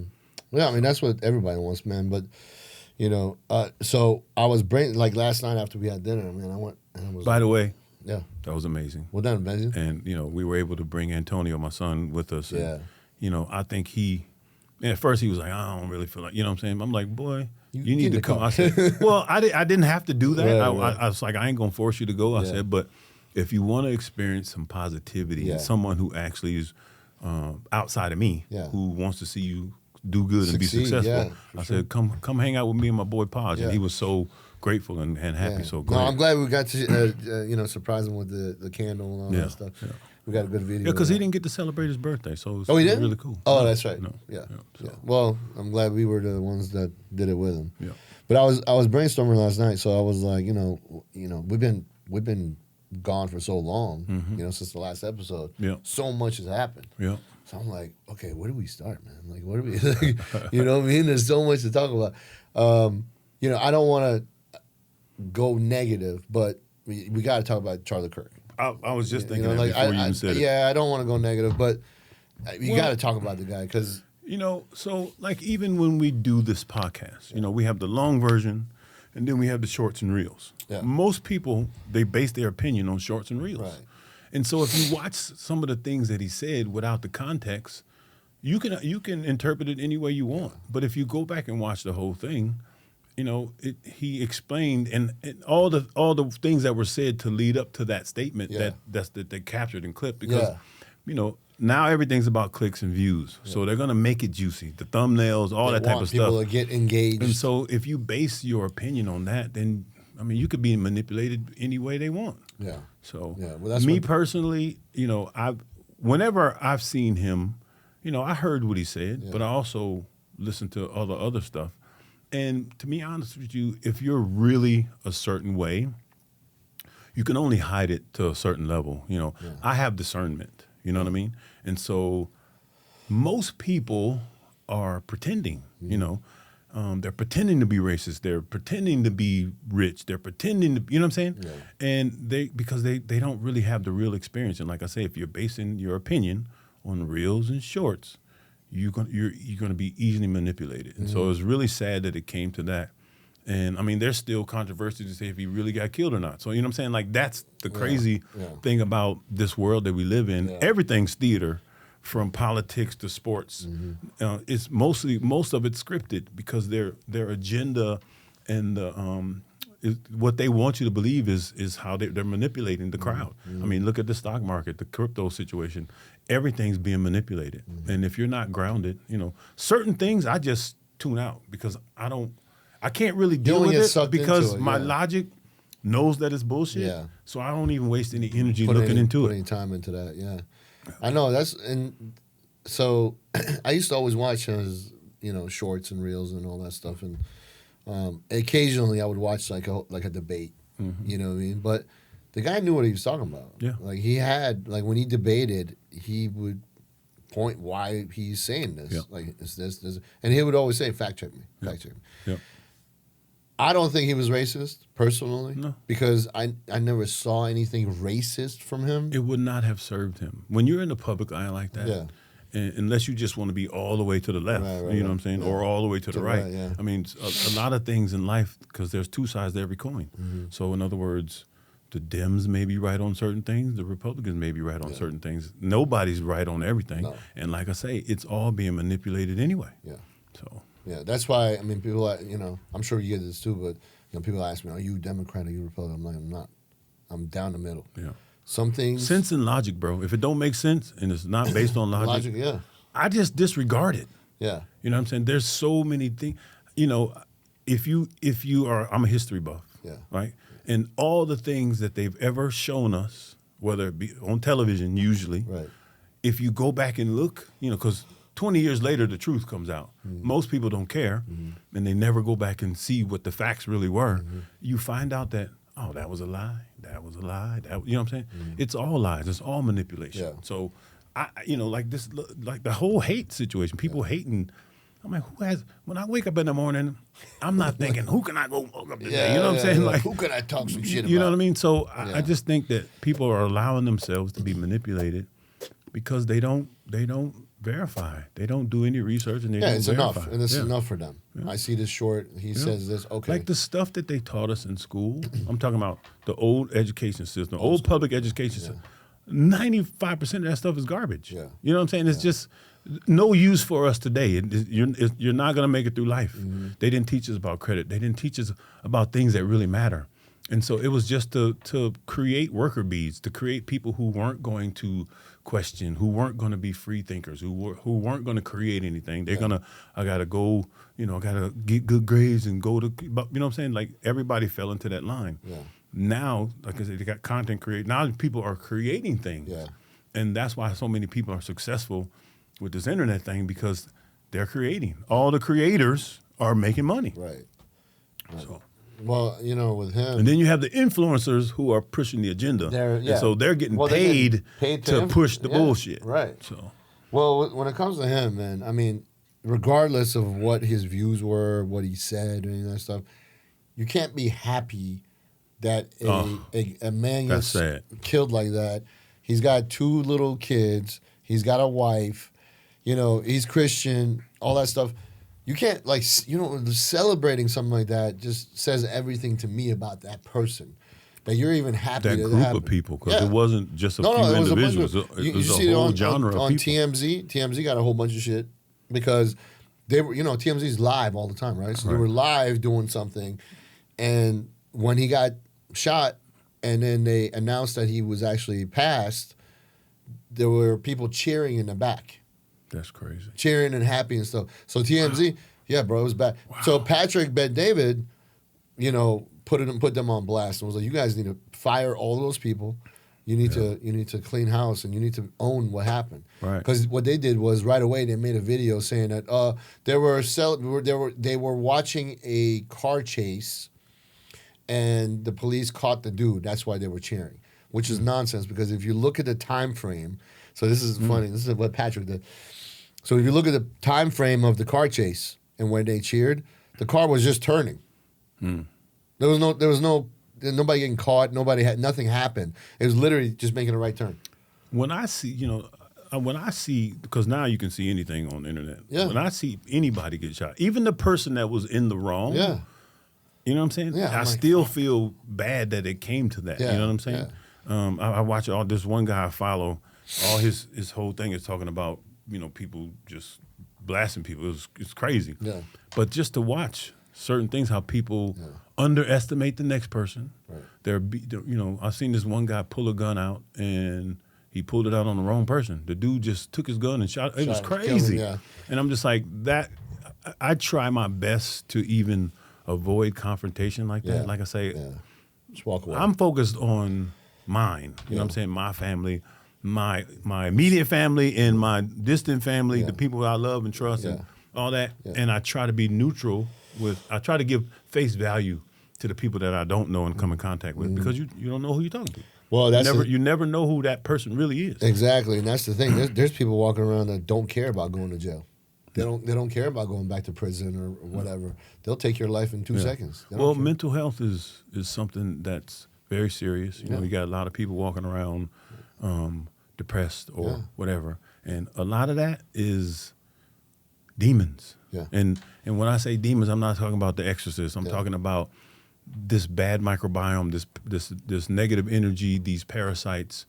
They're manipulating your thought process.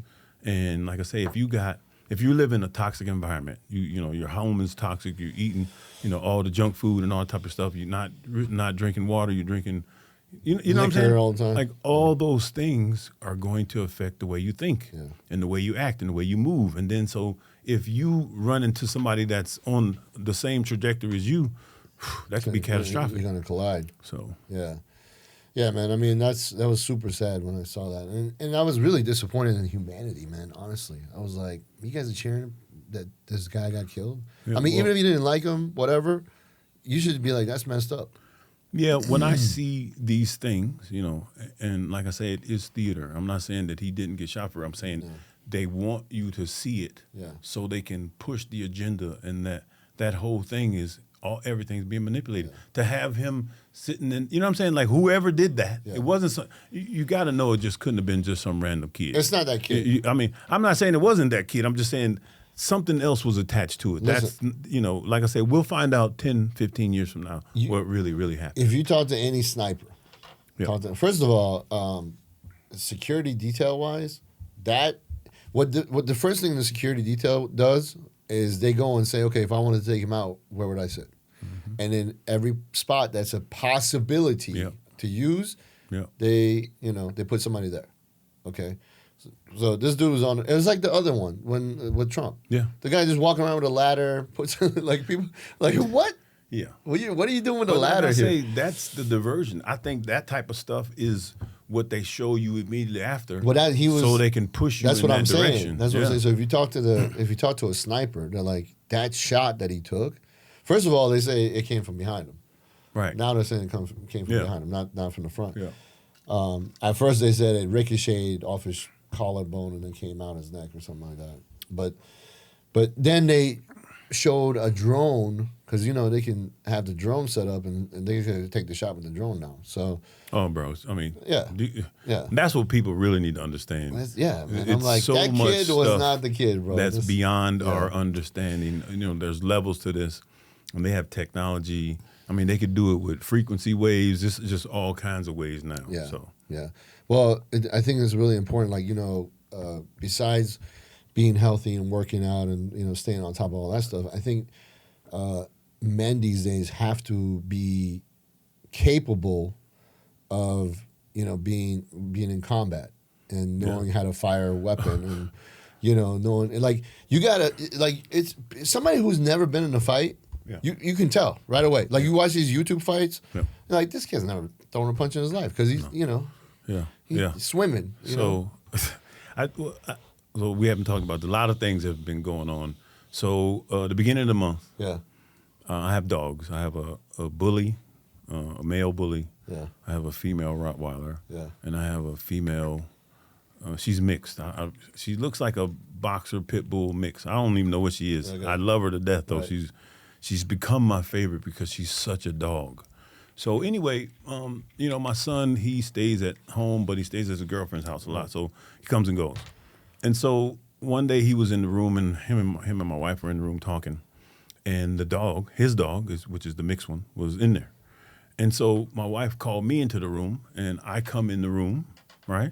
And so my female Rottweiler comes trotting in right behind me. I don't even know what happened because normally, dogs, they either bark or growl or give you some kind of something like to let you know something about to go off. Yeah. I mean, as soon as she crossed the threshold, the little one just like a linebacker just hit her, and they're fighting.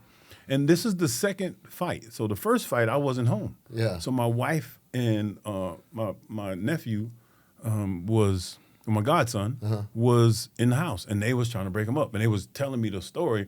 And while they're telling me, I'm just like, damn. I was like, well, if I was here, I could have broken him up with no problem, right? So anyway, when they locked onto each other, I panicked and reacted. So I'm like trying to push them apart. Then I try to kick at them. Yeah. Then I start punching them. Yeah. So I was just like, wait a minute. I'm not having no effect, like zero effect. right? So I finally got a towel and put it around the other one's neck. I'm telling them, because normally when I say something, they respond. Yeah. So I'm trying to separate them, and the young one the older one was trying to listen to me, but the little one was still latching on. She was like, so she let go and then latched back on again. Yeah, like, wait a minute. And so I put a towel around her neck. I'm trying to like pull her off or cut off her air supply or something. And so my wife goes and get a pitcher of water and throws it on her, and that's what broke them apart. And it took everything that I had in me to get the young one into the cage.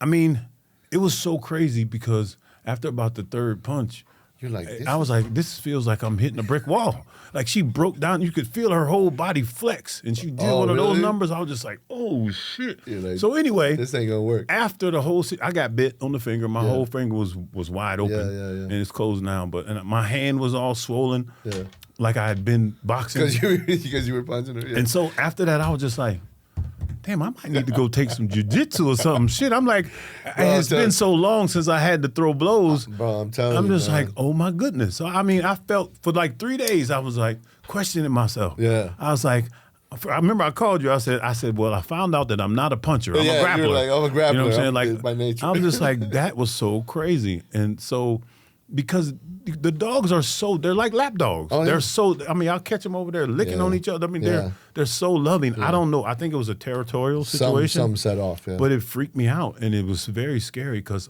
I was completely helpless. I had no effect. Yeah. No effect whatsoever. The water got them separated. I maybe cut our air supply off a little bit, but when the water hit, that's when they let go. So something similar happened. I was at my friend's house. He's got 2 pits. And they went at it. And the only way we could get him off, well, I think one of them was mixed. I think one of them was like a lab pit mix. The other one was like a pit, right? The only way we could get him off is I had to choke him. Yeah. I had to like literally. Did you have the choker? No, bro. I literally jumped on like I was in an MMA fight. Jumped on his back. I got my hooks in, got behind the neck, and then I just squeezed as much as I could until it literally the dog went out. So when I put the towel around her, I felt her gasping, Yeah.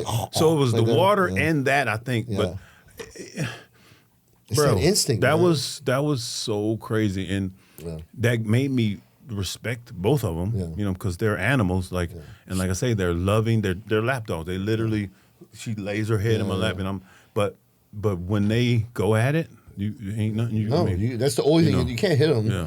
Especially in that close quarters. I mean, the bedroom is about the size of this room. There was no room to.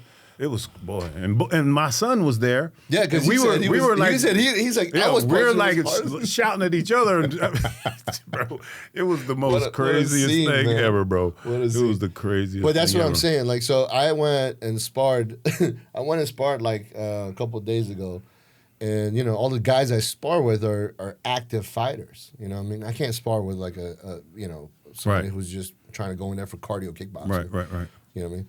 First of all, I wouldn't do anything for me, and it would be bad for them. So I go, so I go in and I'm sparring, and these are all young kids, like, 18, 19, 20 years old and stuff. And, they're all trying to be the next UFC guy and whatever. So we're sparring, and I'm like, my timing is so off. Like I'm not letting anybody else know that. Right. But I know. Right. Because I was like, man, I was so much sharper. Yeah. Because I was doing it, 3-4 times a week. I was in there doing jiu-jitsu, wrestling, Muay Thai, everything. So I was a lot sharper. Yeah. And I was in there, and I was like, I would catch myself. I'm like, oh my God, dude. Now because I've done it for so long, I was able to, or to come back, But man, I was like, I needed to get my ass back in here, man. Yeah, like I'm definitely gonna start hitting the heavy bag. Oh, 100%. All that hand strengthening, bro. And I'm telling people, as you get older, things just go away. If you ain't using it, it's dust. You had to blow it. You know what I'm saying? It's not gonna be there ready. Just in case of emergency, break glass. You're gonna be like. It's not gonna happen. It ain't gonna happen. Yeah, that's what I'm saying. So I was literally talking to a friend of mine. I was like, bro, you need to, because he's so nice. I mean, he's a big dude, right? Mm-hmm. But if it came down to fighting, he would get his ass. He's just big. Well, it's having the stamina. That right? That and then also he when you carry that much muscle, the oxygen that it takes. Yes. Like you burn out quick. Yes. You got 20 seconds of hard. Ain't no thing. Ain't no we saved by the bell. You got if you're in there with because somebody, that's really who ends up winning the fight. Who can last the longest? right, Really, it's the cardio. When you watch any professional fight, the guy who's got if it's real even, like skill wise, whoever's got more cardio is the one that comes out on top. At some point, you're gonna gas out, and then he's gonna tee off on you. Remember when Ricky Hatton fought Floyd? Floyd. Yeah. Ricky was like a hummingbird. Yeah. He was like he threw like 90-something punches, and Floyd threw 5. You know what I'm saying? Floyd, threw 5 and knocked him out. He dead. said his strategy was to stay on him the whole time. I said, unless you got the heart of a hummingbird, bro, you ain't gonna last. No. And he was just a missing. And then eventually he just got so tired. Floyd was like tap tap tap, and he was gone. Well, yeah, no. Floyd hit him with that. He hit him with a check hook. It was beautiful check hook, counter hook. Yeah. I mean, he laid him out dead. So. But I mean, you're fighting this like one of the smartest fighters of all time. Right. And one of the least hit. I think Shane Mosley is the only one that's ever hit him, like with a good shot where he wobbled him. Right. I think Shane was the only one. Sugar Shane was amazing. Sugar, man, bro, amazing fighter. But outside of that, man, when did you see Floyd get hit? Even when he fought Canelo, Canelo's a bull, right? Yeah. Couldn't do nothing with him. No. Couldn't do nothing with him. No. Like, much respect. Yeah. I mean, Floyd, like people like to hate on him and all that shit. I'm like, bro, you can't. I'm like, the guy is so disciplined. Yeah. Anybody who puts it in your face, you're gonna have haters. You know what I'm saying? But that's what he said something really cool too, man. He was like, listen, whether you succeed or you fail, people are gonna still talk shit about you. Yeah. So you might as well succeed. Might as well. Yeah, I'm might as well like, give him something to hate on. That's the realest shit you could say. Yeah. And that's the thing with him is, he didn't care. He's like, I got my circle of people that care about me, and I care about them. Outside of that, it doesn't make a difference in my life if you don't like me or you still pay to watch me fight because you either watching me to win or you watching me to get knocked out, right? Yeah. So, but you still paying me because I'm still making $100 million after this fight. You know what I mean? Well, a lot of people don't know how Floyd trained too. My buddy EJ, he's a boxing guru. Yeah, and he trains fighters, or he did. He still can, but I watched him train this female fighter. Yeah. And I used to feel so sorry for her because he trained her like Floyd was training. Yeah. And I watch her and she didn't even falter, none. I'm like, oh my goodness. And they would bring dudes in to spar with her. Yeah. And she would just, it was insane. Yeah. But he was like, the way that when you train this way, so when you get in a fight, it's like nothing. Like you don't even need to sit down between rounds or nothing. Yeah, that's how she was. She was in crazy condition. But that was so when I fought, my coaches were always like, "Look, you go through hell in practice, so that when you're ready, it's time to fight, it's just you have fun. Yeah. You have a good time because you're not worried about gassing out. You're not worried about getting hit. You're not worried about because you've gotten all that stuff during the the training up to this point. Yeah. So that's why the training is so hard. Yeah. That's how I was when I was competing, and I practiced my posing so much that by the time we got to prejudging or you never posing, I was good. Yeah, and that's something nobody ever used to do. No, you know what I mean? Well, they really need to start doing it now because the judges is actually judging, working you all the way to the end. Right. Like these guys really need to really start focusing on that part of the game. They talk about conditioning. It's not straight to goots. It's the whole process and hitting the poses correctly. Being able to hold it, because like I say now, and the prize money is so crazy. Yeah. You know what I'm saying? Like, what is I went to 500K, 600K? Well, the Olympia was 600. I think the Arnold is 400. But I think the Arnold was more. I think they're taking it up to 750. Because I mean, it'll be $1 million, within the next couple of years. That's good. Yeah, that's good. So I might have to dust off my trunk. No, I'm just playing. I'm like, bro, let's get you back up there, man. $1 million. Man, it's crazy. Like. Derek and Samson were able to make like $1 million on stage in the same calendar year. That's crazy. Because they did the Arnold. He won the Arnold, then won the Olympia. Yeah. That's like $1 million. I mean, that's dope, man. That's good for them. That's crazy. It's good to see that because, bodybuilding, man, you put yourself through so much shit. Besides the chemistry stuff, the training is nonstop. The eating, the manipulating the water. Mm-hmm.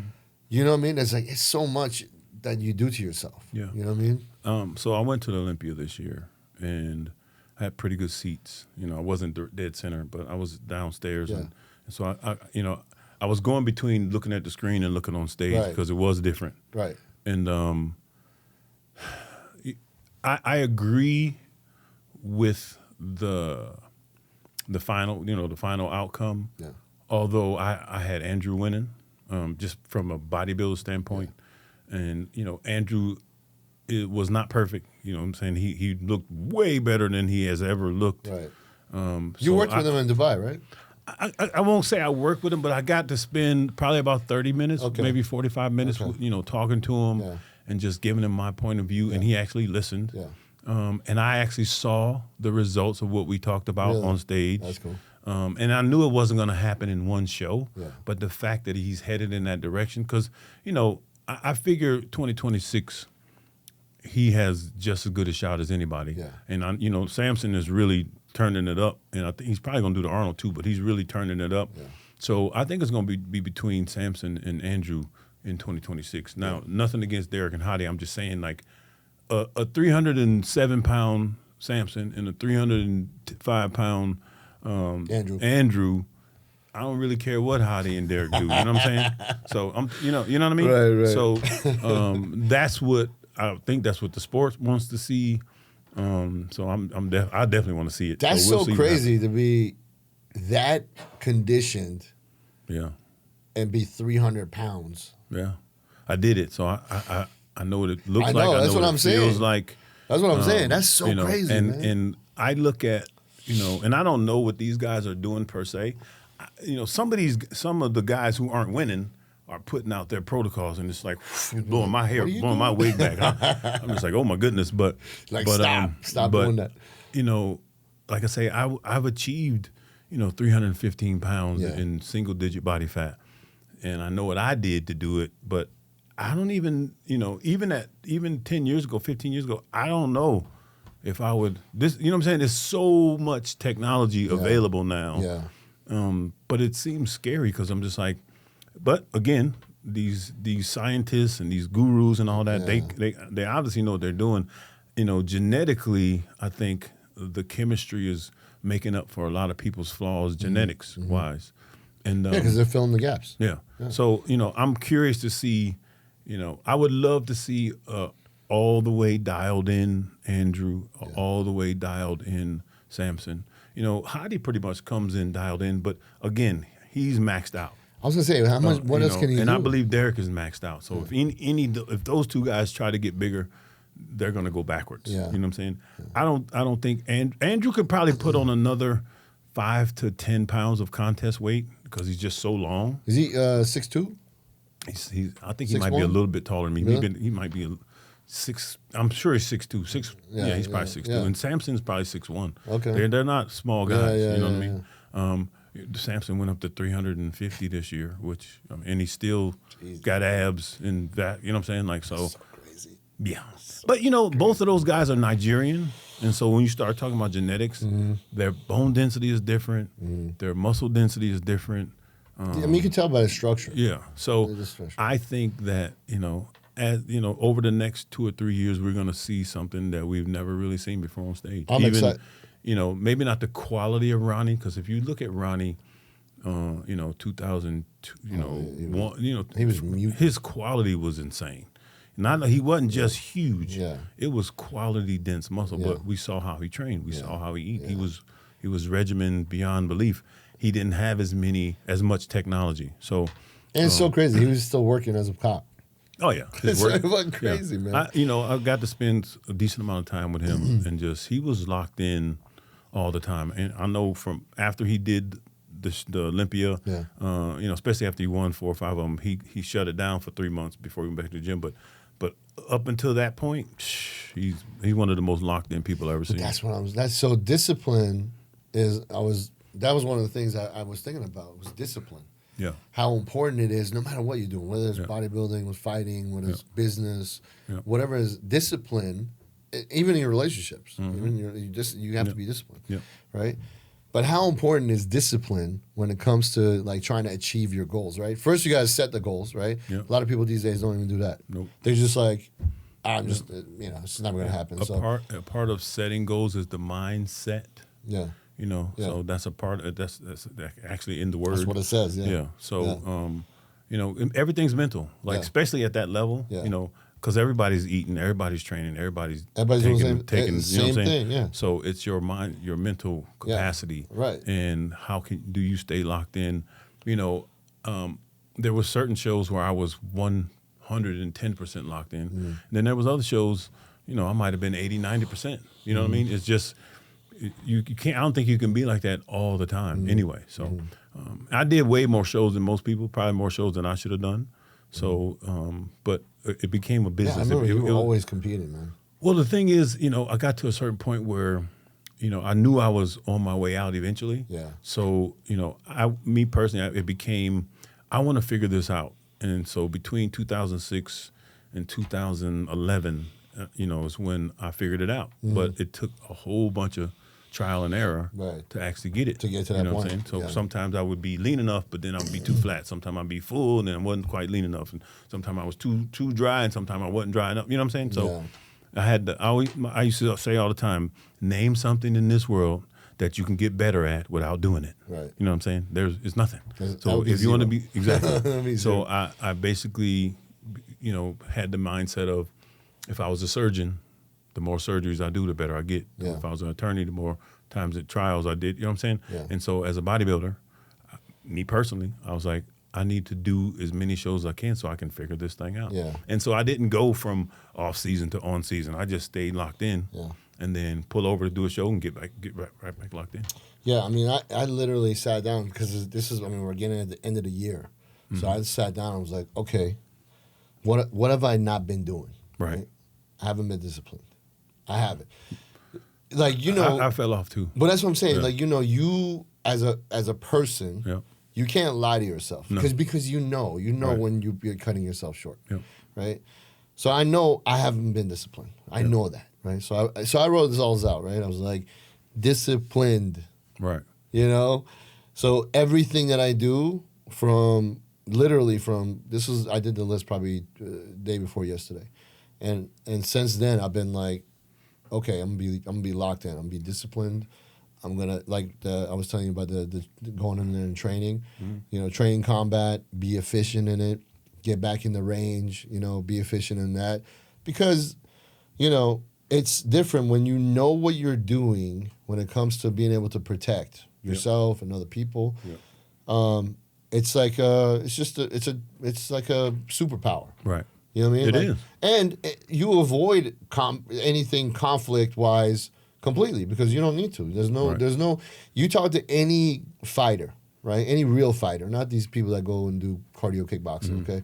But you talk to any fighter, they avoid fights. Yeah, unless they're getting paid. There's no sense unless in you're getting paid, or unless your life or health is in danger. Yep. You are walking away. Yep. Because there's no, you know what I mean, there's nothing to prove. It's not going to benefit you. That's why when I go and do jiu-jitsu and things like that, and they, you know, tap, I mean, no matter what level you're at, you're going to get tapped out. Yep. You're going to get tapped out, you're going to get caught in a submission, you're going to get caught in a choke.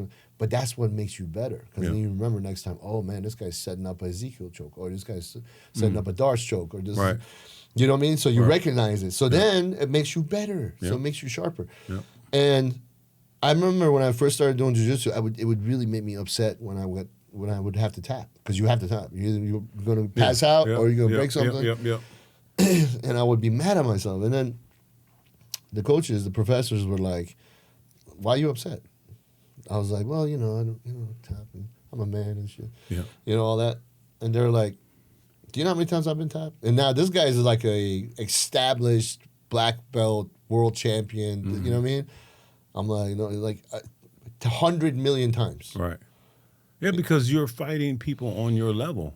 Yeah. So I mean, it was even worse for me because I was a wrestler, but I knew some submissions, but nothing like jiu-jitsu. Right. You know, so I would get caught. Yep. Because I wouldn't even recognize what's going on. Yep. You know, all of a sudden I'm caught in a choke. I'm like, oh shit. Well, if your opponent's studying you, you know what I'm saying, you have tendencies, and he did his homework. Right. Well, you know, you go in. So I was a white belt, you know, and you go against like even a blue belt. A blue belt knows a lot more than the white belt does, right? So the blue belts will catch you.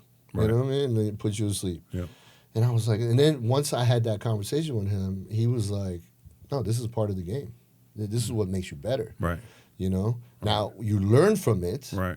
And you use that discipline to study. That's why they call them professors. Yeah. Like they don't call them senseis. They call them professors. Yeah. Okay. Like in jiu-jitsu. Because it is a science to it. It's a science, right? So they call them professors. So, I mean, we're gonna have some of my guys on here, like Junior Asunsao, Rafael Asunsao, Freddie Asunsao, Jucal. Are they brothers? Or yeah, cousins? so it's 3 brothers. Oh, wow. All 3 of them fought, like at the very highest level. Rafael was one of the top bantamweights in the UFC forever. I mean, he was at the very, very top for a long time. Great guy, super great fighter, you know what I mean? He's retired now, but, you know, I've known those guys from way back in the day. Their oldest brother is Junior. Junior fought, like, in Brazil. He fought in UFC. He fought Nate Diaz. Like, you know, and Freddie, too. Freddie fought in the... I think PFL and some of, but he was a champion in there as well. So, you know, all the guys, that's what they did. So they're professors when they teach. You know, they're professors. So, but you know, you're talking to people who have experience like that. Right. They've seen it all, so they know when they're teaching, you learn so much more than whatever you're learning. You know. Yeah. And what I love about jiu-jitsu is that you use it in life. Like the things you learn there, you use it in life. Right. And then another great thing about doing jiu-jitsu, when you go join like a real jiu-jitsu gym, you develop this bond, this brotherhood with everybody else, because there's nothing more personal than somebody strangling you. Right. You know what I mean? Yeah, it's yeah, like it's not like having a spotter that spots you with weights. Right. You know? It's like you're literally going passed out. Because in reality, what that means when you have to tap what that means is you're dead. Yeah. If you're in a street fight, you Right. know there's no tapping. Right. You're gonna die. Right. You know, that's what that means. It means Right. I'm dead. That's what that means. Okay. So Wow. yeah. You see, people don't think about that. Oh, you just tap. I'm like, no, he died. He died right there. Wow. Yeah, that's what that means. You know what I mean? Wow. Or he broke his arm, or he broke his leg, or you know. Well, so sportsmanship wise, when somebody taps, you let go. yeah. I've seen people not though. Yeah, so those people get their asses whooped by Okay. the head people, Yeah, because you can't come in there and try to bully. They don't play. Like the thing about jiu-jitsu is very respectful. You know, Yeah. it's very respectful. That's why Brazilians take it so personal if somebody talks bad about jiu-jitsu or, you know, Right. their country or whatever, because it's a lot of pride, and their pride comes from respect. Right. It doesn't come from, you know, trying to boast or, you know, I'm the tough guy or whatever. None of them are like that. Right. Well, you know, I always admire professional fighters. Like I say, if somebody is punching me in the face or elbow, you know what I'm saying? Like I'm like, how do you do that? And get up and hug them. It's like crazy, but I always respect It's that. a business, man. It's a business. Like at that level, you know, they're fighting for money. They're prize fighters. Yeah. You know, it's not. Now every once in a while you have a grudge match, you know, Right. and that's different. But Right. you know, but it doesn't. They're very big on respect. I mean, like Junior at his school, you know, all the SWAT members would come up there and they roll, and you know, they're all, you know, it's just, you're around a bunch of good people, man, and you just, and it's funny because you're like strangling each other and stuff like that, and then after that you go grab some food and hang out, and you're just like, okay. You know, it's a little different kind of workout, you know, or you spar. And you had me on that one. They punch you in the face, and you got a black eye. You're like, hey, man, you got me good that one. You know what I mean? It's like, but it makes you better, man. Like, I remember, like, when I'm consistent with that, it's like when you became consistent with your training. You know, when I'm consistent with that, man, it just, you get all of it out. Yeah. When you go there, you get all of it out.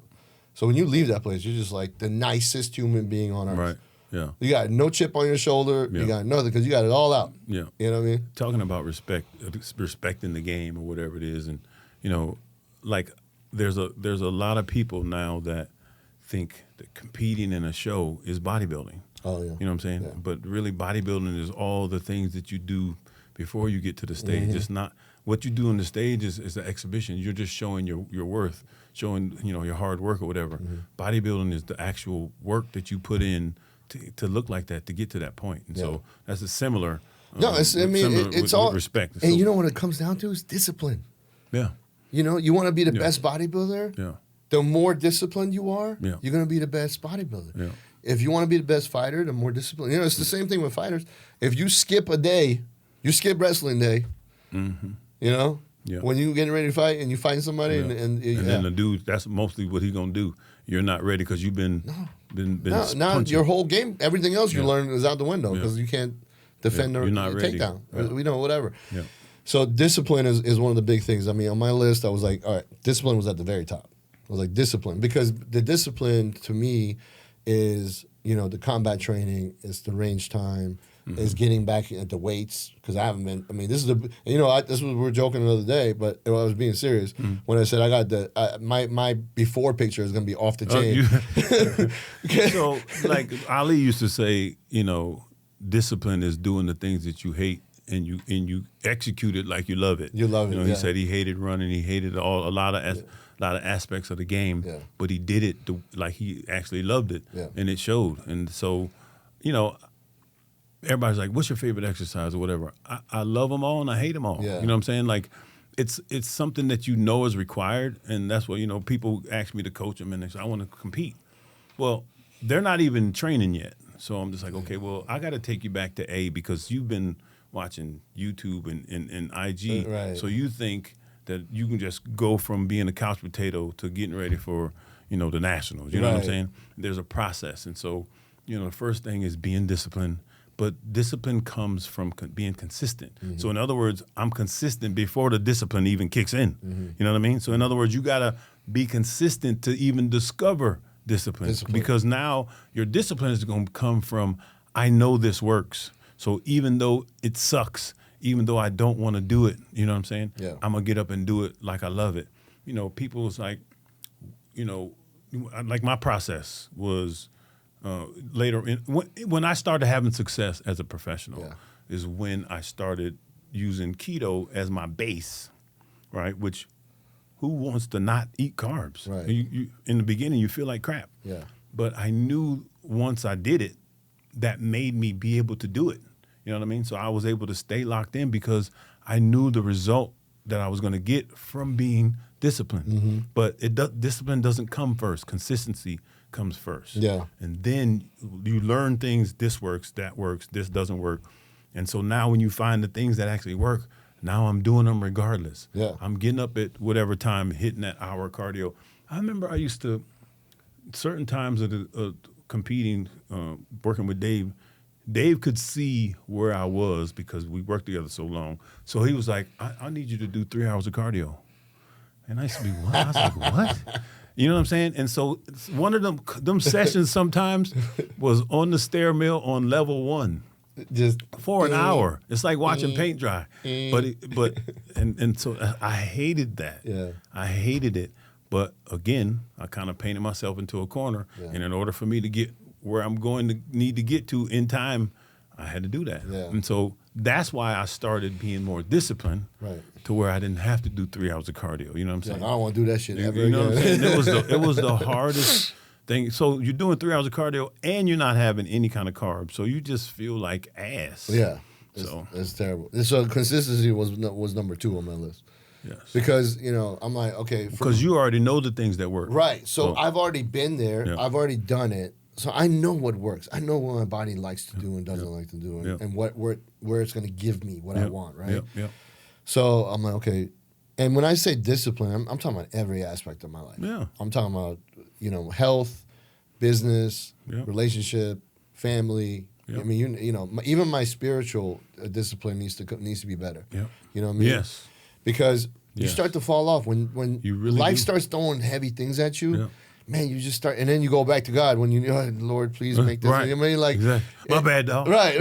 I'm sorry, I should have been here. You know what I mean? And then, so, and I caught myself doing that, especially lately. I actually went to church and just like when the church was closed and prayed, just alone. Right. You know what I mean? Because I was like, I need to get this back. Yeah.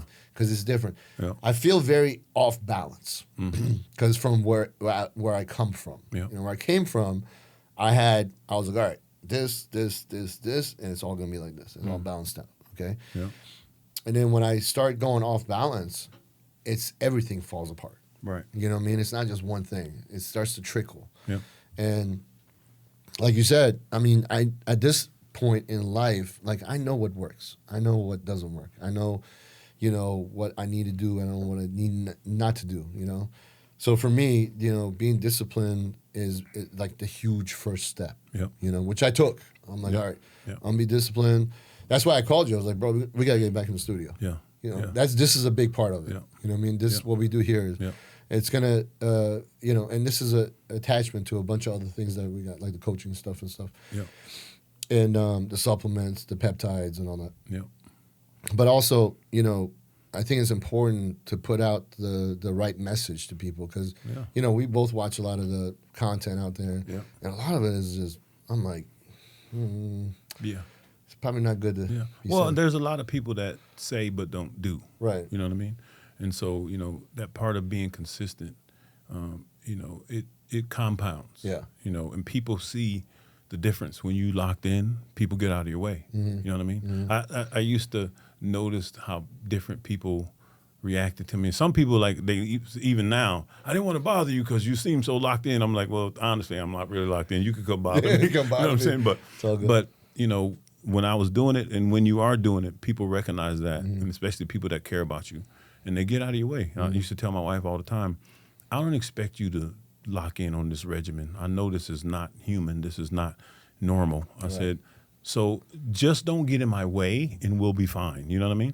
And so that kept us together too. So when she saw I got to a certain point, if she didn't want to participate, she just got out of the way. You know what I mean? Because there's other people who trying to see you trying to do something, and they'll be like, Stewie in the hallway. Yeah. You know what I'm saying? Stewie. So don't you want a donut? You know what I'm saying? Like, so like I say, just people who care about you and they understand where you are mentally and physically. Yeah. Like I said, if you don't want to participate, just get out of the way. Yeah. So that, and then making the right decisions. That's another big thing. Yeah. Not based on emotion, which I used to have a really bad problem. Me too. With that because I'm an empath, and a lot of times you're not certain about something, and then you ask somebody else's opinion or whatever, or you let somebody else's energy or influence take you off your mark. So.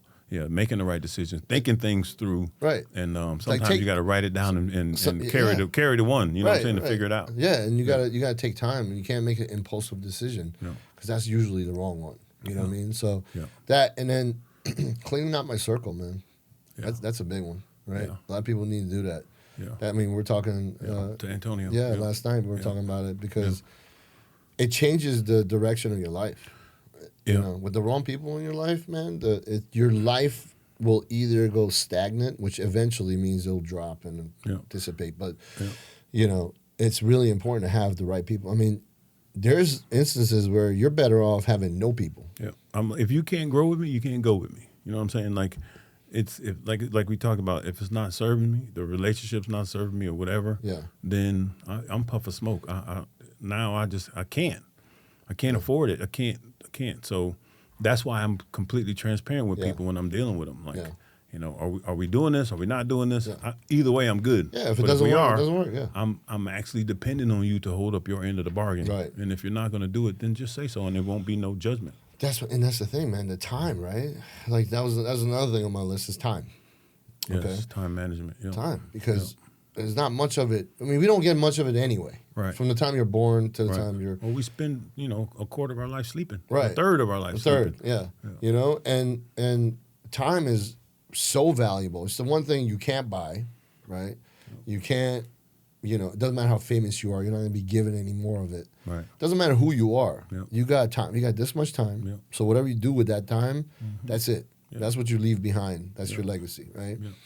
So the time thing was big for me too because I'm like, I wasted so much time. Like when I look back, how much time I've wasted on, either the wrong businesses or wrong, people or whatever. Yep. You know what I mean? And you just go, man, if I could just get them back, and you can't. You can't get it back. So, but what you can do is you can learn. Like for me, I was like, all right, obviously I can't get it back. So the only other thing I can do is say, okay, I'm going to take that time that I gave away, that I lost, and I'm going to learn every bit of lesson that was during that time. Yeah.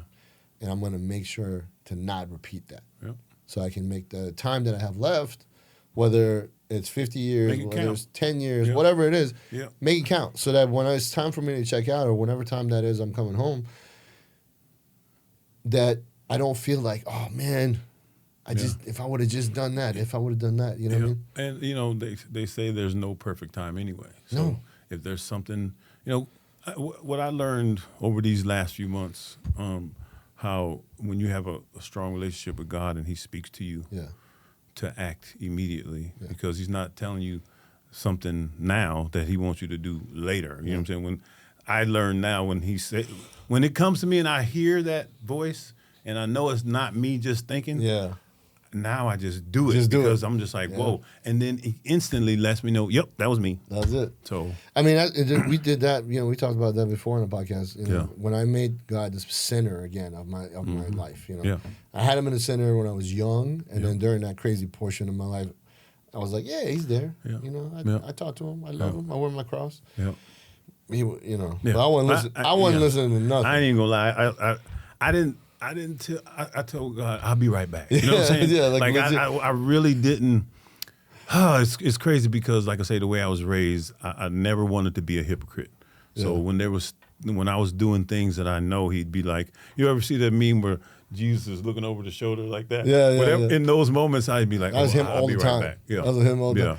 So that was, the time thing was really big. And then, the circle, cleaning out the people that just don't need to be there. I mean, and it's not, I don't do that in a negative way at all. It's just that, like you said, if it's not serving me to become a better person, better human being, then they don't need to be there. You know what I mean? All the best to them, they can go.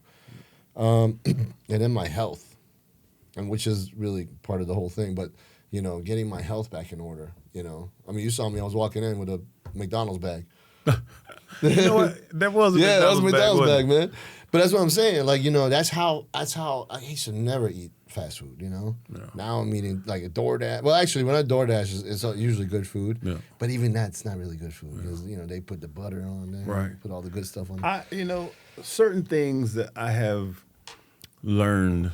It's just certain things like McDonald's is one of them. Now, I will tell you this: I will eat a fillet of fish in a pinch. I remember driving from Northern California to Southern California one time, and it was like 1 o'clock in the morning, whatever. So that was the only thing open. So I got me a fillet of fish. So if I go to McDonald's, that's what I got. All right. But there's just certain things that I just don't allow in my life. You know what I'm saying? And I try to avoid McDonald's.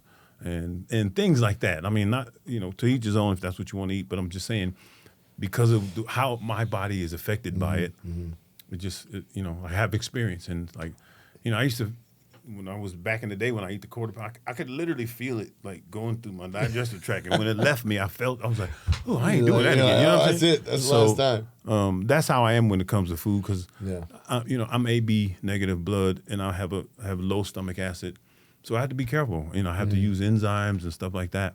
So I had to be careful because it will make me feel like crap. Like I have food allergies that I didn't know I had. And I think it's very important for people to get a food allergy test because you could be eating things that you're allergic to without knowing it. I was doing a cleanse not too long ago before I went to the Olympia. So I'm doing the wormwood and the black walnut hull and the Bertol, just all the detox things. And when you do those detox things, and I'll talk about it here in a minute. Yeah, I was going to say, this is great segment. So if you're going to go on a detox or a protocol, like I say, New Year's resolution is coming up. And so you have to open up your detox pathways. And I might as well segue into it now. But I have discovered these products. This company is called Vital Health. And I'm not going to spend a lot of time on it, but this product is like a tea product. It cleanses out the colon. It's like a tea you put in it's called water? Tea-Tox. Oh, okay. Yeah, you boil it and make some tea. Okay. This is called Iterin. I call it Vitarin. This is for kidneys. So making sure your kidneys are percolating correctly. This is Organex, for your liver. And then this is 40 Flora. So when you start cleansing and the bad bugs start dying off, you have to have some kind of a binder. And this is... Okay, these are capsules. Okay. Yes, they're all capsules. I thought they were all teas. This is a binder. Okay. And so that helps collect and carry the crap out of your body. So, so that's we'll put the link in the description. Yeah. Just so people can check it out. And like I say, if you hire us for coaching, I always expose people to the things that I know work for me. Like I say, that's another thing. I'm not just, Googling stuff and putting people on it. Right. I'm actually testing it out and trying it myself. Right. So. And then you had some other stuff too. Yep, I got some other stuff. So back in last January, this company is called This product is called Opti-Surge. Some friends of mine. I know you probably heard of the product Nugenics. Yeah. So the same guy who invented this. This is 4 times more effective, and I basically came off. I was doing TRT back in January, and I came off TRT and just to test the product out because it's supposed to be a testosterone optimizer. Okay. And so I started taking this, and I stopped taking my TRT. You cold turkey stop? Cold turkey, okay. Right? Which that's kind of dangerous. Yeah, no recomp. So I'm thinking that I'm expecting a drop off. Right. But I can't really promote something, unless I know it actually works. Yeah. So 2 weeks in, I'm expecting to drop off because I'm giving the esters time to get out of my body. Well, come 2 weeks later, I was actually getting better. And so from January until probably about 3 weeks ago, I just started back on TRT like 3 weeks ago. Actually, right when I started is when the dog bit me. Oh. And so I had already started, so I didn't want to cut it off. So I'm a microdoser anyway. Right. So I still take this, and it's kept, this is not like a test booster. Like I said, it's an optimizer. Yeah. It actually has some elements and good for your heart. So And it makes your body produce more of it on its own? On its own, or make it produce it optimally. Okay. And so I didn't have any drop off. And honestly, I was looking pretty good just doing that. And so now that I'm ready to do something again with my physique, so that's why I started back on the TRT. On the TRT? Yeah, Okay. and the peptides. So Well, I mean, TRT at your age, that makes sense. I mean, no, it's for health purposes Right. only. And so here's I got a couple more things. So I always talk about nutrition. Yeah. And I've been eating bison since Forever. 98, Yeah. 99. Yeah. My buddy Liddell used to train Ted Turner's secretary, and she used to bring us bison, literally almost 30 years ago. So That's crazy. this company is called Human Nature. I'm pretty cool with the owner. I told him I'd give him a plug today. These are, beef organs is very popular right now. Liver Beef- King? The Liver King. So this is bison organs. So, if you take a cow and a bison and compare them to each other, they're different. So a Right. bison is something more robust, you know what I'm saying, stronger, It's a faster, beast. and all that. Yeah. And then they have a mineral product to go with it because minerals are extremely important. They even have shilajit in here. And then this one is just good, clean, healthy fats, omegas, and bison tallow. So this is Human Nature. Like I said, we're going to put the links in the description if you have any questions. Yeah. There's a lot of good data on there, and they work really well. I got my wife on them. I got my kids on them. Everything, because if you know anything about beef liver, bison liver, it has all the B vitamins in there. Yeah. And that's what they took out of the food chain. That's why you see enriched flour, enriched rice and stuff like that, because they stripped the nutrients out and they sprayed it back on. So, and then this company here, Diamond Dallas Page, is a really good friend of mine. Is this DDP's?